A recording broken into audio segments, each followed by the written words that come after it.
History, social study, passage, description question की example अब हम देखते हैं। Description questions as with the main idea questions refer करते हैं एक मेन पॉइंट को जो ऑथर मेक कर रहा होता है, लेकिन डिस्क्रिप्शन क्वेश्चंस एक माइनर पॉइंट के ऊपर फोकस करते हैं, not to the author's main point. Again these question take various forms, जैसे कि according to the passage in line 37 the author mentions for the purpose of, the passage suggests that which one of the following would, the answer to a description question must refer directly to a statement in the passage, ना कि वो कुछ imply करिए उस पर। तो ये जो है डायरेक्टली पैसेज के अंदर स्टेटेड होना चाहिए। However, the correct answer will paraphrase a statement in the passage.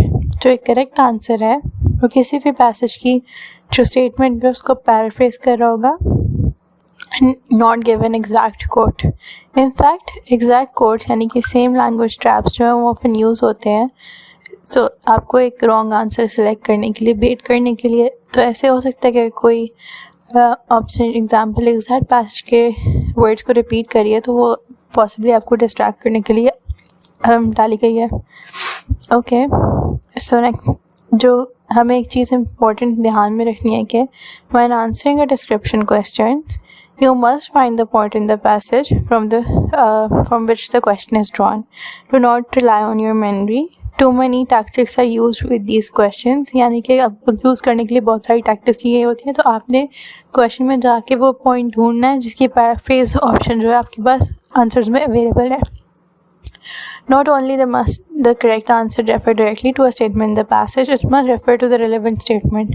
The correct answer will be surrounded by wrong choices that refer directly to the passage but don't address the question. These questions can be tempting because they tend to be quite close to the actual answer. Once you spot the sentence to which the question refers, तो जब आपको वो sentence मिल जाए जिसको question refer कर रहा है, आपको उससे पहले के और उसके आखिर थोड़े से बाद के भी सेंटेंसेस पढ़ने हैं ताकि आप क्वेश्चन को कॉन्टेक्स्ट में पुट कर सको।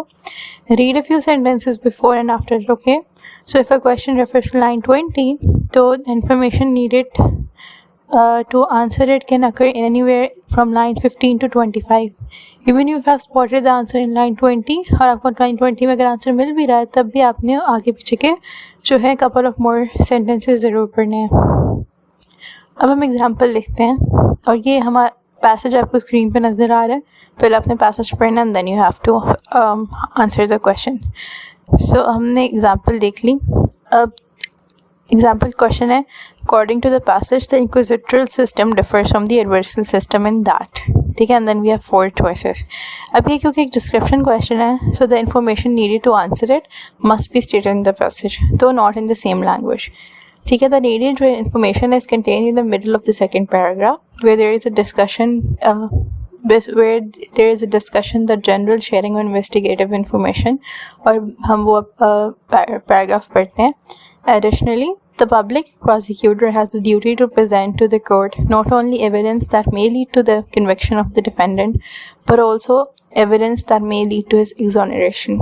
The system mandates that both parties permit full perpetual discovery of the evidence in their possession. Thus, the defender is not only solely responsible for investigating his case. Furthermore, the paragraph's opening implies that this feature is not found in the adversarial system. This illustrates why you must not determine the context of the situation before you can safely answer the question. तो आपको आगे पीछे पढ़ना ज़रूरी है ताकि आपको context मिले। अब इस पैसेज को पढ़ने के बाद हमें पता चला है कि a part which says it does not make the defendant solely responsible for gathering evidence for his case, यही सही आंसर है क्योंकि ये हमें इस लाइन में नज़र आ रहा है। तो चॉइसेस बी है, वो जो बाकी चॉइसेस हैं वो इजीली डिसमिस की जा सकती हैं। बी जो है वो सेकंड बेस्ट आंसर है। The passage states that in adversarial system the police assume the work of the prosecution, and the passage states the inquisitorial system begins where the adversarial system stopped. This implies that in both systems the police work for the prosecution, जो कि option B में है। सी जो है वो use करता है एक फॉल्स क्लेम का ploy. The passage states that both systems are remove from the system of private vigilance. जो डी है it is probably true but it is neither stated in the passage nor implied, तो इसलिए हम तीनों choices को dismiss कर सकते हैं। Let's move on to the command of evidence question. ये जो क्वेश्चन है वो जो अभी हमने इससे पहले क्वेश्चन डिस्कस किया था डिस्क्रिप्शन क्वेश्चन, उसकी सेकंड पार्ट होते हैं। They ask you to cite a specific line from the passage जो कि आपके डिस्क्रिप्शन क्वेश्चन के आंसर की एविडेंस होती है, उसको सपोर्ट करती है। और इस क्वेश्चन को आप यूजली इस फॉर्म में देख सकते हो, which choice provides the best evidence for the answer to the previous question. हमने पैसेज आपको फिर से क्वेश्चन पे स्क्रीन पे दिखा दिया, आप उसको पढ़ सकते हो फिर से, and then you can answer the question. Which choice provides the best evidence for the answer to the previous question? A, by contrast, the inquisitive system till the development. B, therefore, from the standpoint till the system, under the inquisitorial system till the defendant. D, fact finding is a system. अच्छा, जो हमने पहले question देखा था उसमें हमने कहा था we listed some information that indicates कि जो डिफेंडेंट है वो नहीं है solely responsible for gathering evidence अपने केस के लिए, पर लेकिन वो वैसी कोई भी इन्फॉर्मेशन यहाँ पे जो है वो लिस्ट नहीं करी गई। However there is a third piece of similar information under, उसको हम पढ़ते हैं। Under the inquisitorial system, the public investigator has a duty to investigate not just on the behalf of the prosecutor but also on the behalf of the defendant। तो passage में हमें ये 3 lines दी गई हैं। ये हमें बहुत बड़ी स्ट्रॉन्गर एविडेंस दे रही है हमारे पिछले क्वेश्चंस के लिए कि जो डिफेंडेंट है वो सोली रिस्पॉन्सिबल नहीं होता टू गैदर एविडेंस अपनी केस के लिए। इसलिए जो आंसर है वो सी है, जो कि हमने अभी पढ़ा है ऊपर। नोटिस करेंगे जो कमांड ऑफ एविडेंस क्वेश्चन है वो एक्ट करते हैं as check to your answer to the previous description question जो हमने पहले डिस्कस किया। अगर आपको जो आपने आंसर चूज़ किया उसकी कोई रेफरेंस ना लिस्टेड हो आपके अगले क्वेश्चन में, then you might have misinterpreted the previous question.